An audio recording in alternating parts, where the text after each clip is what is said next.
नमस्कार दोस्तों। दोस्तों आज मैं एक गाँव की कहानी सुनाता हूँ। हुआ क्या कि गाँव में एक ज़मींदार रहता था। उसके यहाँ कई सारे कर्मचारी काम करते थे। उसमें जगदीश भी था, जो काफ़ी पुराना था। जगदीश की चूँकि पत्नी एक्सपायर हो गई थी, तो उसको घर चलाने में बड़ी दिक्कत होती थी। जगदीश के 5 लड़के थे और पाँचों लड़के छोटे-छोटे थे।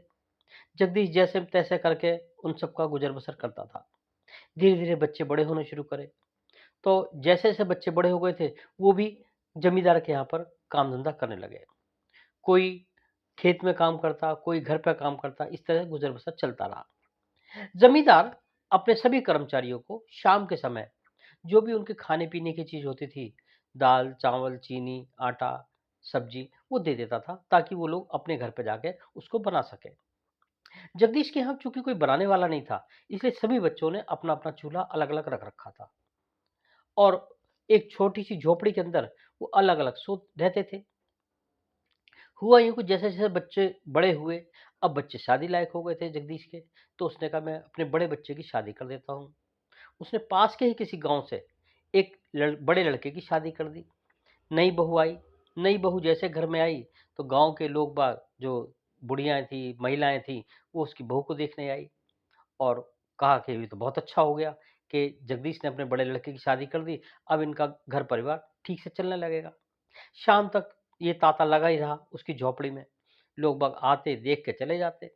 अब शाम का जब शाम होने लगी, रात होने लगी, तो एक जो आखिरी बुढ़िया थी, वो भी कहने लगी कि ऐसा बहू, अब मैं भी जा रही हूँ। तुम्हें अगर किसी चीज़ की ज़रूरत पड़े, तो मुझे निसंकोच मुझे से माँग लेना, मैं आपको दे दूँगी। वो बुढ़िया भी चली गई। रात हुई, रात में बुढ़िया-वुढ़िया सब परिवार घर थका हुआ था, सो गया।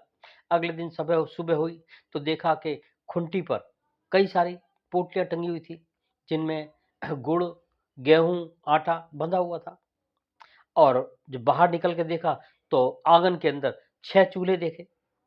उस लड़की को, नई बहू को बड़ा अजीब लगा।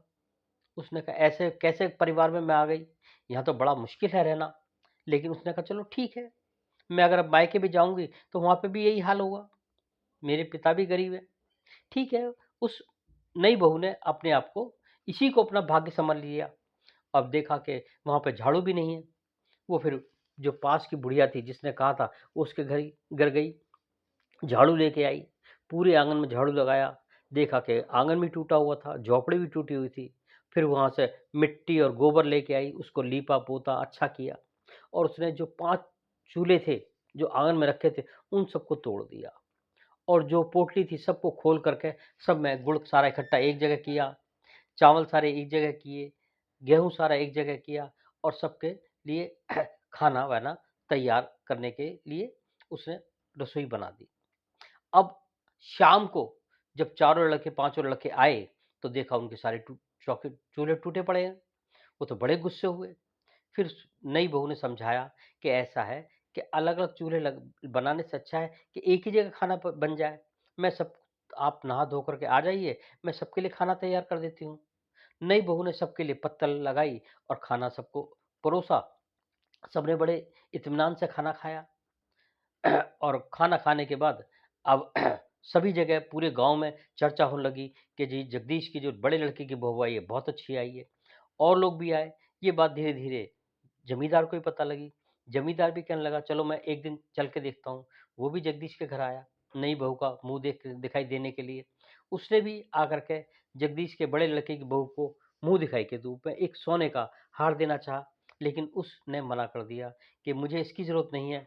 मुझे अच्छा ये रहेगा कि आप मुझे कुछ ज़मीन पास की वो दे दीजिए ताकि मैं एक नई झोपड़ी बना कर के हम लोग खुल के इस मकान में रहें। तो ये ज़मींदार को बात अच्छी लगी। ज़मींदार ने उनको थोड़ी-सी जगह और दे दी। अब वो उस नई बहू ने एक झोपड़ी और बनाई, उसमें भी रहना शुरू किया। अब एक दिन उसने अपने आदमी से पूछा कि क्या ज़मींदार सबको यही देता है खाना? तो उसके आदमी बोला कि नहीं, नहीं, ऐसा नहीं है। ज़मींदार तो सब कुछ देता है, लेकिन चूँकि हमें बनाने में दिक्कत होती है, इसलिए हम ये चीज़ सामान लेके आते हैं।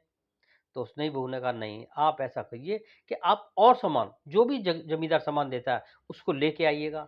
सभी जो 4 देवरों से भी कहा कि आप जो सामान है लेके आइए, ससुर से भी कहा कि आप जो भी सामान ज़मींदार दे रहा है उसको लेके आओ। धीरे-धीरे उसने लाके सामान देना शुरू किया। जो बहू थी, बहू होशियार थी।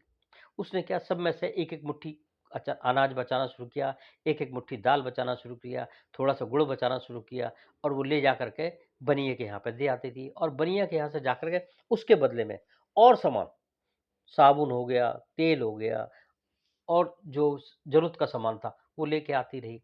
धीरे-धीरे उनकी एक गृहस्थी अच्छी चलने लगी।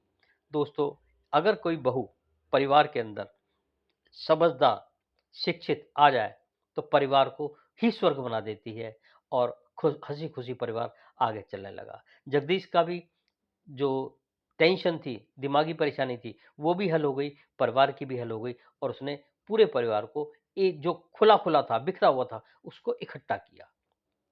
दोस्तों, अगर ऐसे परिवार में के अंदर कोई गरीब घर की बहू आ जाती है, तो वो पूरे घर को सँभाल लेती है और अपनी सूझबूझ से उसको एक नई दिशा देती है, नया दिशा की तरफ ले जाती है, जो संभवतः अच्छा होता है।